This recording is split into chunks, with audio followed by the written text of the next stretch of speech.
ಮಂತ್ರಿಗಳು ಸಮರ್ಥರಿದ್ದಾರೆ, ಮುಖ್ಯಮಂತ್ರಿಗಳಿಂದ ಸೇರಿ ಉತ್ತರಗಳನ್ನು ಕೊಡಬೇಕಾದ್ರೆ ತಯಾರು ಮಾಡ್ಕೊಂಬಂದು ಇಲ್ಲಿ ಕೊಡ್ತಾರೆ ಅಂತ ನಾನು ತಿಳ್ಕೊಂಡಿದ್ದೀನಿ. ಉತ್ತರ ಕೊಡಬೇಕಾದ್ರೆ ಗೊತ್ತಿದೆಯಲ್ಲ, ಕ್ಲರ್ಕಿಂದ ಶುರುವಾಗಿ secretary, under secretary, principal secretary ಎಲ್ಲ ಮಾಡಿ ಮಂತ್ರಿಗಳು ಉತ್ತರ ಕೊಡಬೇಕು. ಇಲ್ಲಿ ಮಹೇಶ್ ತೆಂಗಿನಕಾಯಿ ಅವರು ನನಗೆ ಕೇಳಿದ್ರು, ತಾವು ಸ್ಥಾನದಲ್ಲಿದ್ದಿರಿ, ಗೃಹಲಕ್ಷ್ಮಿ ಹಣವನ್ನು ನೀವು 2025-26 ಸಾಲಿನ ಫೆಬ್ರವರಿ ಮತ್ತು ಮಾರ್ಚ್ ತಿಂಗಳಲ್ಲಿ ಹಣ ಜಮಾ ಆಗಿರುವುದಿಲ್ಲ ಅಂತ ನಮ್ಮ ಪ್ರಶ್ನೆ ಕೇಳಿರೋದು. ಅದಕ್ಕೆ ಮಾನ್ಯ ಸಚಿವರೇನು ಹೇಳಿದ್ರು, ನಾವು ಅಪ್ ಟು ಆಗಸ್ಟ್ವರೆಗೂ ನಾವು ಕ್ಲಿಯರ್ ಮಾಡಿದ್ದೀರಿ ಅಂತ ಉತ್ತರ ಕೊಟ್ಟರು. ಅವರು ಬಿಡದೆ ಮತ್ತೆ ಕೇಳಿದ್ರು, ಇಲ್ಲ ನೀವು ಕೊಟ್ಟಿಲ್ಲ ಫೆಬ್ರವರಿದಲ್ಲಿ. ನಾನು ಹೇಳ್ತಾ ಇದ್ದೀನಿ, ಅವರು ಹೇಳಿರೋದನ್ನ ಬೇಕಾದ್ರೆ ಹೇಳ್ತೀನಿ, ಇಲ್ಲಿಯವರೆಗೂ ಎಂದಿನಂತೆ ಯೋಜನೆ ಪ್ರಾರಂಭ ಅಂದಿನಿಂದ ಗೃಹಲಕ್ಷ್ಮಿ ಫಲಾನುಭವಿಗಳಿಗೆ ಸುಮಾರು 540 ಕೋಟಿ ಕೊಟ್ಟಿದ್ದೀರಿ. ಮತ್ತು ಇಲ್ಲಿವರೆಗೂ ಕೂಡ ಅವರು ಒಂದೇ ನಿಮಿಷ ಹೇಳ್ಬಿಡ್ತೀನಿ, ಅವರು ಹೇಳಿರೋದು ಶ್ರೀಮತಿ ಲಕ್ಷ್ಮೀ ಹೆಬ್ಬಾಳ್ಕರ್, ಮಾನ್ಯ ಅಧ್ಯಕ್ಷರೇ, ಈ ಸಾಲಿನಲ್ಲಿ ಆಗಸ್ಟ್ ಮಾಹೆಯವರೆಗೂ ಕ್ಲಿಯರ್ ಮಾಡಿದ್ದೇವೆ. ಮುಖ್ಯಮಂತ್ರಿಗಳೇ, ಆಗಸ್ಟ್ ಮಾಹೆಯವರೆಗೂ ಕ್ಲಿಯರ್ ಮಾಡಿದಿರಿ ಎಂದು ಹೇಳುತ್ತಿದ್ದೇನೆ. ತಾವು ಫೆಬ್ರವರಿ ಮತ್ತು ಮಾರ್ಚ್ ಎಂದು ಹೇಳುತ್ತಿದ್ದೀರಿ. ಮಾನ್ಯ ಸದಸ್ಯರೇ, ನಾನು ಹೇಳುವುದನ್ನು ಸ್ವಲ್ಪ ಅರ್ಥ ಮಾಡ್ಕೊಳ್ಳಿ. ಅಂದರೆ ನಿಮಗೆ ಜ್ಞಾನ ಸ್ವಲ್ಪ ಕಡಿಮೆ, ನೀವು ಸ್ವಲ್ಪ ಅರ್ಥ ಮಾಡ್ಕೊಳ್ಳಿ. ನಾನು ಕೊಟ್ಟಿದ್ದೀನಿ, ಅಲ್ಲ ಇನ್ನೂ ಕಡಿಮೆ ಅಂತ. ಹೌದೌದು, ಅರ್ಥ ಮಾಡ್ಕೊಳ್ಳಿ ಅಂತ ಹೇಳಿದ್ರೆ ದಡ್ರಿಗೆ ಹೇಳ್ದಂಗೆ ಹೇಳೋದು. ಅವರು ಬುದ್ಧಿವಂತರು, ದಡ್ರು ಅಂಡರ್ಸ್ಟ್ಯಾಂಡ್ ಅಂತ ಹೇಳ್ತೀವಿ ಇಂಗ್ಲಿಷ್ನಲ್ಲಿ. Please understand.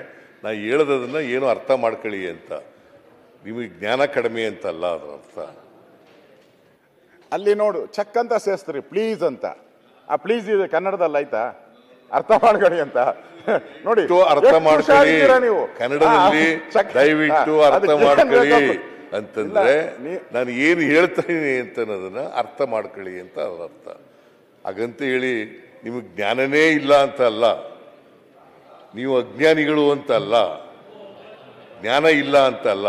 Please understand what I am saying ಅನ್ನೋದನ್ನ ಅರ್ಥ ಇಲ್ಲ.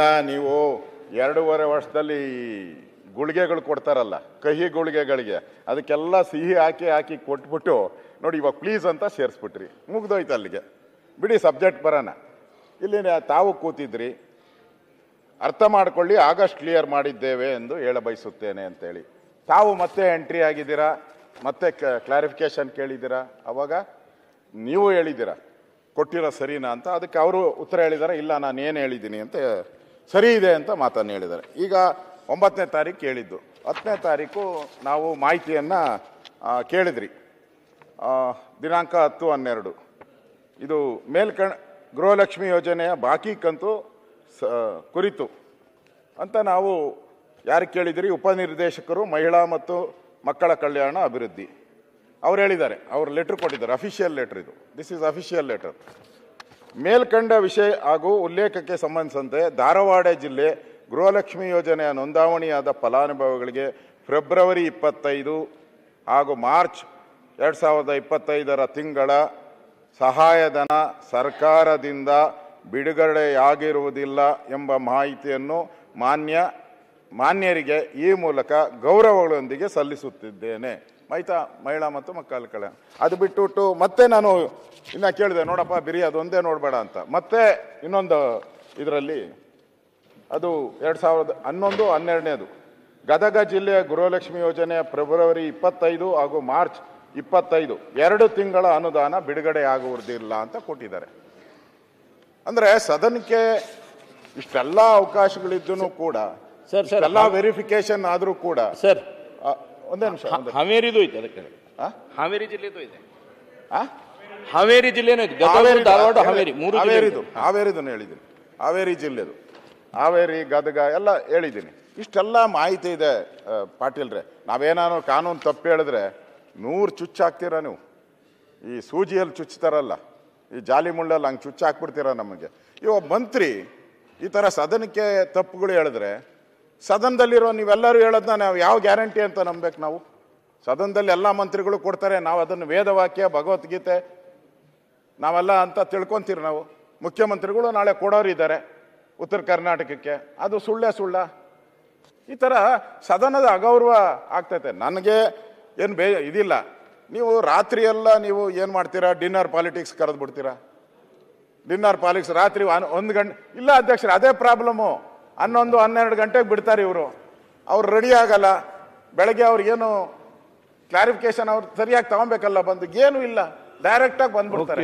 ಈಗ ಅದರಿಂದ ಇಲ್ಲಿ ಯಾರು ಹೇಳೋರು ಕೇಳೋರು ಇಲ್ವಾ? ನೀವಾದ್ರೂ ಅವ್ರಿಗೆ ಹೇಳ್ಬೇಕು. ಯಾಕಿಂತ ಉತ್ತರ ಕೊಡ್ತೀರಿ? ಏನ್ ಕೊಡ್ತೀರಾ ಅವ್ರಿಗೆ? ಪನಿಷ್ಮೆಂಟ್ ಏನು? ನಾವೇನ ಕುಚ್ಚುತ್ತೀವಿ ಮೊನ್ನೆ ಮಾಡಿದ್ರೆ ಏನಪ್ಪಾ ಸರ್ಕಾರದ ಮಂತ್ರಿ ಮೇಲೆ ಮಾಡ್ತೀರಾ ಅಂತೀರಾ. ಇಲ್ಲಿ ನನಗೆ ಹೇಳೋದು, ಇವ್ರು ಯಾಕೋ ನನಗನ್ಸೋದು ಈ ಸರ್ಕಾರದಲ್ಲಿ ಯಾಕೋ ಗೊಂದಲ ಇದ್ದಂಗೆ ಕಾಣ್ತೈತೆ. ಅದರಿಂದ ನಾನು ಮುಖ್ಯಮಂತ್ರಿಗೆ ಹೇಳೋದು, ಈ ನೈಟ್ ಡಿನ್ನರ್ಗಳನ್ನೆಲ್ಲ ಸ್ವಲ್ಪ ನೀವು ಅಟ್ಲೀಸ್ಟ್ ಇನ್ನೊಂದು 10 ದಿನ ಕಟ್ ಮಾಡಿಬಿಡಿ. ನಮ್ಮ ಪರಮೇಶ್ವರ್ ಅವರು ಹೋಮ್ ಮಿನಿಸ್ಟ್ರು, ಅವರಾದರೂ ಪೊಲೀಸ್ ಬಂದೋಬಸ್ತ್ ಮಾಡೋದು ಬೀಗ ಹಾಕ್ಸ್ಬಿಡಿ ಡಿನ್ನರ್ಗಳಿಗೆಲ್ಲ. ಸದನ ಸರಿಯಾಗಿ ನಡೀತದೆ. ಇವರೆಲ್ಲ ಹೋಗೋದು. ನಾನು ನೋಡಿದೆ ನಮ್ಮ ಪಕ್ಕದ ರೂಮು, ಕೇಳಿದೆ ಏನಪ್ಪ ಅಂತ. ಹೆಸರು ಹೇಳೋದು ಬೇಡ. ರಾತ್ರಿ ಇಲ್ಲ ನಾವು ನಾನು ಎರಡೂ ತಪ್ಪಿಸ್ಬೇಕು. ಅಲ್ಲಿ ಓದಂಗೂ ನೀವ್ಯಾಕೆ ಅವ್ರಿಗೆ ಬೆಂಬಲ ಮಾಡಿ? ಯಾರಿಗೂ ನನಗೆ ಸದನ ಮುಂದೆ ನಡಬೇಕು, ಇಲ್ಲೇ ಚರ್ಚೆ ಮಾಡಿ ಕೂತ್ಕೊಂಡ್ರೆ ಹೇಗೆ? 2 ಗಂಟೆಗೆ ಮುಗಿಸ್ಬೇಕು. ಉತ್ತರ ಕನ್ನಡ ಬಗ್ಗೆ ಮಾತಾಡಿದ್ರೆ ಮಂತ್ರಿ ಆಗ್ಬೇಕು ಅಂತ ವಿಚಾರವಿಲ್ಲ. ನನಗೆ ಸದನವನ್ನು ಈಗ ಖಂಡಿತವಾಗಿಯೂ ಇಲ್ಲ. ನಿಮಗೆ ರೇಸ್ ಮಾಡಲಿಕ್ಕೆ ಅವಕಾಶ ಮಾಡಿ ಕೊಟ್ಟಿದ್ದೇನೆ. ತಮ್ಮ ಸಲಹೆ ಸೂಚನೆ ಹೇಳಿದ್ದಾರೆ. ಈಗ ಏನ್ ಮಾಡ್ಬೋದು? ಏನ್ ಮಾಡ್ತಾ ಇಲ್ಲ ಸರ್. ಅಶೋಕ್ ಸರ್, ಆದ್ರೆ ಇಲ್ಲಿ ನಾನು ಮೊದಲೇ ಹೇಳಿದ್ನಲ್ಲ, ಇಲ್ಲಿ ನಡೆಯುವಂತ ಚರ್ಚೆಗೆ ಉತ್ತರ ಕೊಡ್ತಾರಲ್ಲ, ಅದಕ್ಕೆ ಅಥೆಂಟಿ ಬೇಕು. ಅದೇ ಇಲ್ಲ ಅಂದ್ಮೇಲೆ ಈ ಸದನಕ್ಕೆ ಏನ್ ಬರ್ಬೇಕು? ನಾವು ಚರ್ಚೆ ಏನಕ್ಕಾಗಬೇಕು? ಮುಖ್ಯಮಂತ್ರಿ ತಪ್ಪಲ್ವಾ? ಈ ತರ ಯಾಕೆ ಕೊಡ್ತೀರಾ? ನಾವು ನಿಮ್ದೇನ ಸಮಸ್ಯೆ ಇದ್ರೆ ಇದ್ ಮಾಡ್ಕೊಳ್ಳಿ, ಮುಖ್ಯಮಂತ್ರಿಗಳು ನಾನು ಕೇಳ್ತೀನಿ. ಗ್ಯಾರಂಟಿ ಸ್ಕೀಮ್ ಮಾಡಿ ಎನ್ಕ್ವೈರಿ ಮಾಡಿಕೊಂಡು ಲಕ್ಷ್ಮೀ ಹೆಬ್ಬಾಳ್ಕರ್ ಅವರು ಉತ್ತರ ಕೊಟ್ಟಿದ್ದಾರೆ. ಆಗಸ್ಟ್ವರೆಗೆ ಗೃಹಲಕ್ಷ್ಮಿ ಹಣನ ಸಂದಾಯ ಮಾಡಿದ್ದೀವಿ ಅಂತ ಹೇಳಿದ್ದಾರೆ. ಅವರು ಮಾನ್ಯ ಸದಸ್ಯರು ಹೇಳ್ತಾರೆ ಫೆಬ್ರವರಿ ಕೊಡಲಿಲ್ಲ ಅಂತ. ಫೆಬ್ರವರಿ ಮತ್ತು ಮಾರ್ಚ್ನೆಲ್ಲ ಮಾರ್ಚ್ನಲ್ಲಿ ಬಂದಿಲ್ಲ ಅಂತ ಹೇಳ್ತಾರೆ. ಅವರು ಮಂತ್ರಿಗಳಿದಾರ? ಲಕ್ಷ್ಮೀ ಹೆಬ್ಬಾಳ್ಕರ್ ಇಲ್ಲ ಅಂತ ಅನಿಸುತ್ತೆ. ನನಗೆ ಅರ್ಥ ಆಯ್ತು ಅವ್ರಿಗೆ ಹೇಳಿದ್ದು.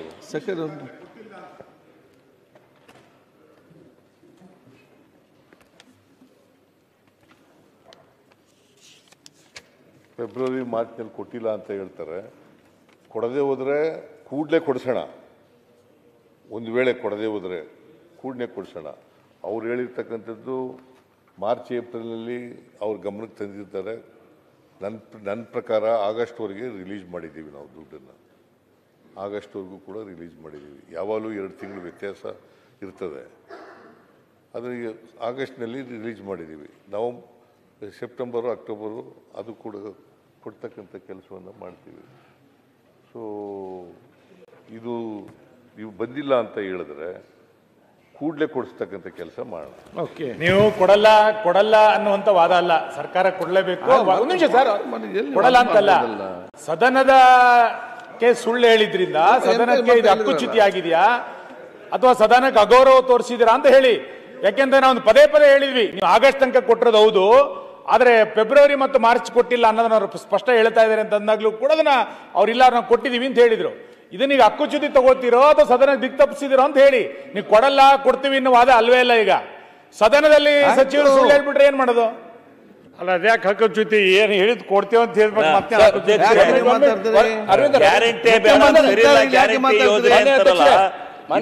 ಇಷ್ಟೊಂದು ಚಿಂತನೆ ಒಂದು 2 ತಿಂಗಳು ಹೆಚ್ಚು ಕಮ್ಮಿ ಕೊಡ್ತಾರೆ ಅಧ್ಯಕ್ಷರೇ. ಗ್ಯಾರಂಟಿ ಯೋಜನೆ ವಿರೋಧ ಮಾಡ್ತಾನೆ ಅವರು. ಓ ಶಿವಲಿಂಗಣ್ಣ, ನೀವು ವಿರೋಧ ಮಾಡ್ತೀರಿ.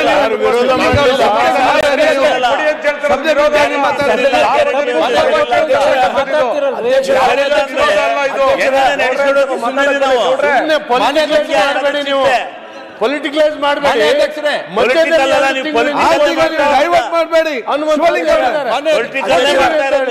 ಮುಖ್ಯಮಂತ್ರಿ ಶಿವಲಿಂಗ ರಾಜಕೀಯ ಮಾಡುವಲ್ಲಿ ಏನು ಅರ್ಥ? ಸ್ಪಷ್ಟವಾಗಿ ಹೇಳ್ತಾ ಇದ್ದೀನಿ, ಫೆಬ್ರವರಿ ಮಾರ್ಚ್ನಲ್ಲಿ ಬಂದಿಲ್ಲ ಅಂತ ಹೇಳ್ತಾರೆ.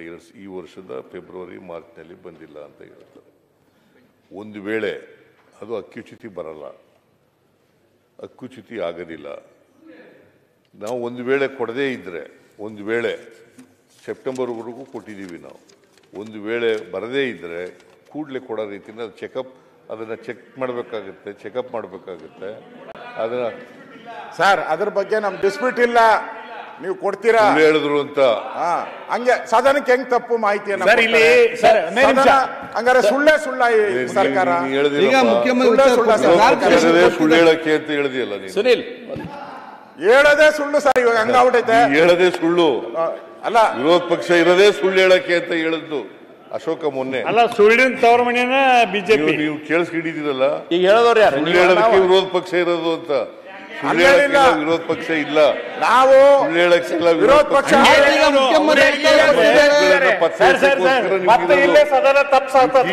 ಈಗ ನೀವು ಮುಖ್ಯಮಂತ್ರಿ ಉತ್ತರ ಕೊಟ್ಟಿದ್ದಾರೆ, ಉತ್ತರ ಕೊಟ್ಟಿದ್ದಾರೆ, ಸುಳ್ಳು ಅಂತ ಮುಖ್ಯಮಂತ್ರಿ ಉತ್ತರ ಬಂದು ಚರ್ಚೆ ಹಾಕಿದ್ದಾರೆ. ಮಾತುಗಳೆಲ್ಲ ಸುಳ್ಳು. ನಾವು ಸುಳ್ಳು ಹೇಳಲ್ಲ, ಹೆಚ್ಚು ಕಡಿಮೆ ಆಗಿದ್ರೆ ಅದನ್ನ ಸರಿಪಡಿಸ್ತಕ್ಕಂಥ ಕೆಲಸ ಮಾಡ್ತೀವಿ. ಈಗ ಹೇಳಿದಾರಲ್ಲ ಸದನದಲ್ಲಿ ಮಂತ್ರಿಗಳು ನಾನು ಸುಳ್ಳಲ್ಲ ಅಸತ್ಯ ಅಂತ ಹೇಳೋ ವಿರೋಧ ಪಕ್ಷದಲ್ಲಿ ಇದ್ದಾಗ ಎಲ್ಲರೂ ಸುಳ್ಳೆ ಅಂತ ಅವ್ರನ್ನೂ ಸೇರ್ಸಿ ಹೇಳಿದ್ದು, ನಮ್ಮನ್ನೆಲ್ಲ. ಯಾರ್ಯಾರು ಇದಾರು ವಿರೋಧ ಪಕ್ಷದಲ್ಲಿ ಅವಾಗೆಲ್ಲ ಸುಳ್ಳು ಹೇಳೋದು. ನಾನು 2 ಸಾರಿ ವಿರೋಧ ಪಕ್ಷದ ನಾಯಕನಾಗಿದ್ದೆ, ಯಾವತ್ತೂ ಸುಳ್ಳು ಹೇಳಿಲ್ಲ.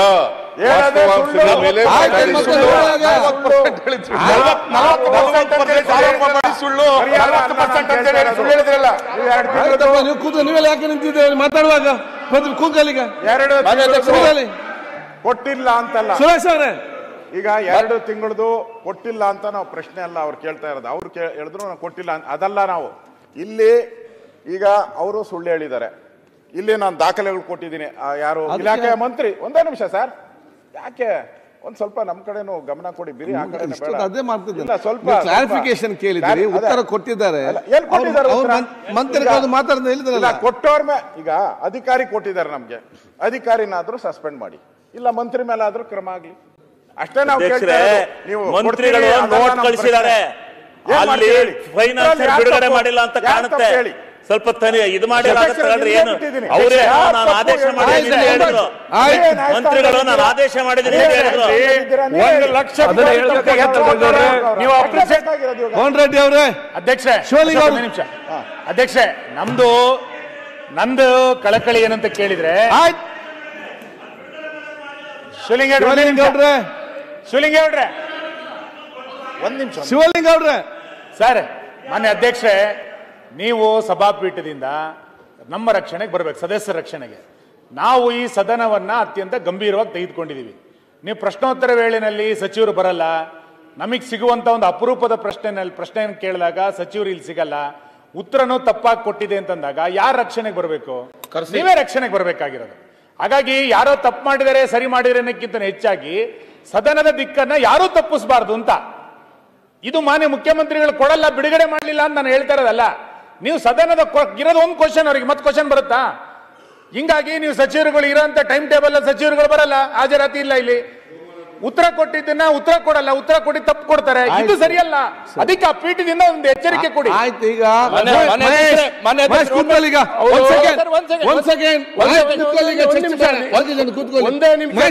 ಕೂತ್ಕೊಳ್ಳಿ ಸೆಕೆಂಡ್ ಅಲ್ಲ, ನಾನು ಹೇಳ್ತೇನೆ, ಮತ್ತೆ ನೀವು ಮಾತಾಡಿ. ಯಾಕೆ ಮಾತಾಡ್ಬೇಕು? ಹಿರಿಯ ಸಚಿವರಿದ್ದೀರಿ, ತಾವು ಹಿರಿಯ ಶಾಸಕರಿದ್ದೀರಿ.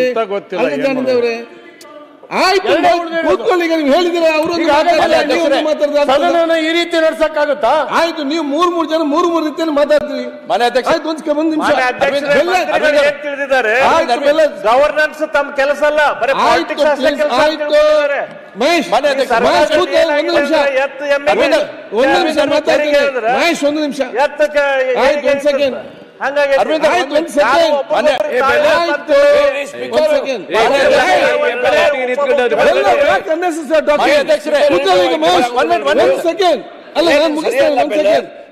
ನೋಡಿ ಚರ್ಚೆ ಯಾಕೆ ಅಂತ ಹೇಳಿದ್ರೆ, ಆದಷ್ಟು ಬೇಗನೆ ಸದನ ಇವತ್ತು ಮುಗಿಸಬೇಕು. ಎರಡನೇದು, ಉತ್ತರ ಕರ್ನಾಟಕದ ಬಗ್ಗೆ ವಿಶೇಷವಾದ ಗಂಭೀರ ಚರ್ಚೆ ಇದೆ. ಅದರ ಬಗ್ಗೆ ಇದೇ ಉತ್ತರ ಕನ್ನಡ ಜನತೆ ಕೂಡ ಡೈಲಿ ಬೆಳಿಗ್ಗೆ ಎದ್ದು ನೋಡ್ತಾ ಇದ್ದಾರೆ, ಏನು ಅಸೆಂಬ್ಲಿಯಲ್ಲಿ ನಡೀತದೆ, ಉತ್ತರ ಕನ್ನಡ ಚರ್ಚೆ ಏನು ನಡೀತದೆ, ನಮ್ಗೆ ಏನಾಗ್ತದೆ ಹೇಳಿ ಪ್ರತಿಯೊಬ್ಬರು ಕೂಡ ಅವರ ಮನೆಯಲ್ಲಿ ಅಲ್ಲಿ ಕೂತ್ಕೊಂಡು ಮಾಧ್ಯಮ ಮುಖಾಂತರ ಇವತ್ತು ನೋಡುವಂಥ ವಿಚಾರ ಇದೆ. ಈ ಒಂದು ಸಂದರ್ಭದಲ್ಲಿ ತಾವು ಮೊನ್ನೆ ಆ ಒಂದು ಪ್ರಶ್ನೆ ಮೈಸೂರಿನ ಕೇಳಿದ ಪ್ರಶ್ನೆಗೆ ಮಂತ್ರಿಗಳು ಕೊಟ್ಟಂಥ ಉತ್ತರ ವಿಚಾರ ಸಂಬಂಧಪಟ್ಟ ಹಾಗೆ ಅದು ತಪ್ಪು ಮಾಹಿತಿ ಹೋಗಿದೆ ಅಂತ ಹೇಳಿಕೊಂಡು ತಾವು ಒಂದು ರೇಸ್ ಮಾಡಿದ್ರಿ. ಇದರಲ್ಲಿ 2 ಅಂಶ ಇದೆ. ಒಂದು, ಮಾರ್ಚ್ ಮತ್ತು ಫೆಬ್ರವರಿ ಮತ್ತು ಮಾರ್ಚಿದು ಅವತ್ತು ಅವರು ದುಡ್ಡು ನಮಗೆ ರಿಲೀಸ್ ಆಗಲಿಲ್ಲ ಅಂತ ಹೇಳಿದರು.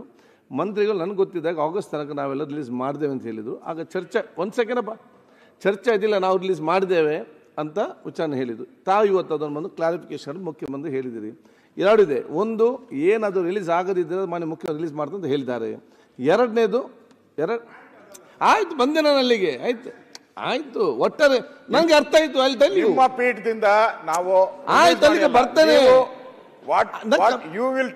ಅದೇ ನನಗೆ ಕಂಪ್ಲೀಟ್ ಮಾಡ್ಲಿಕ್ಕೆ ಅವಕಾಶ ಕೊಡಿಯಲ್ಲ. ಈಗ ಒಂದು ಸಮಸ್ಯೆ ಏನಿದೆ, ರಿಲೀಸ್ ಆಗದೆ ರಿಲೀಸ್ ಮಾಡ್ತಾರೆ ಮುಖ್ಯಮಂತ್ರಿ ಹೇಳಿದ್ದಾರೆ, ಆಯ್ತು ಅಲ್ಲ ಕರೆಕ್ಟ್. 2ನೇದೇನಿದೆ, ಆ ತಪ್ಪು ಮಾಹಿತಿ ಯಾಕೆ ಬಂತು ನಮಗೆ,